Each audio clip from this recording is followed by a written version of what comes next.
नमस्कार. आज आपण माळेगावचे प्रगतशील शेतकरी बापूसाहेब कोकरे यांना भेटत आहोत. त्यांनी आपला इंडिया ॲग्रोचे ग्रो मॅजिक, ओलिफ आणि एम आय स्प्रे असे सुरुवातीला त्यांनी वापरले आहेत. तर त्यांचं आपण आज ऐकूया. बोला सर. आम्ही जूनमध्ये लागवड केली. अर्धा एकर मिरची केलेली आहे. तरी सुरुवातीला असं त्याच्यावर रोपं जळणे हे बाकीचं सगळं होतं.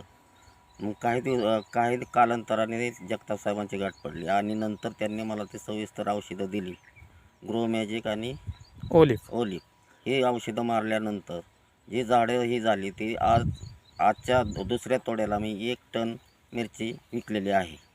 आणि आत्ता ही दुसरा डोस देतोय. आज दुसरा डोस चालू आहे. तर पहिल्या तोड्याला तुम्ही 1 टनापर्यंत त्याचं मिरची घेतली आणि पहिली जी झाडाची ग्रोथ होती, आजची ग्रोथ आहे, ही समाधानकारक आहे का? समाधानकारक आहे आणि ह्याने उत्पादन भरपूर आणि मालाला चकाकी आणि माल 1 नंबरने जातोय. आज तुम्ही हे शेतकऱ्यांना काय सांगताल, काय आव्हान करताल?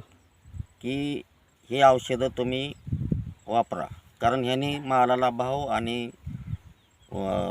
उत्पादन वाढ हे याच्यामुळं आपला फायदा आहे. आज आपण पाहू शकता की हे मिरच्यांच्या झाडाला पूर्ण मिरच्या खूप चांगल्या अशा लागलेल्या आहेत. पूर्ण प्लॉटमध्ये त्याची साईज बघा, आज ही खूप छान अशी साईज झालेली आहे. सगळीकडं खूप छान असा हा प्लॉट आहे. अर्धा एकराचा आहे. पूर्वी याच्यामध्ये खूप म्हणजे सुरुवातीला रोपं जळत होती, पण आपल्या इंडिया ॲग्रोचे भूअस्त्र बी त्यांना दिलेलं आहे, ग्रो मॅजिक दिलेलं आहे. त्याच्यानंतर खूप छान असा ह्या पूर्ण प्लॉटला रिझल्ट आलेला आहे आणि शेतकरीसुद्धा त्याबद्दल आज समाधानी आहेत. आज त्यांचं 1 टनापर्यंत गेलेले आहे. आता हे आज जे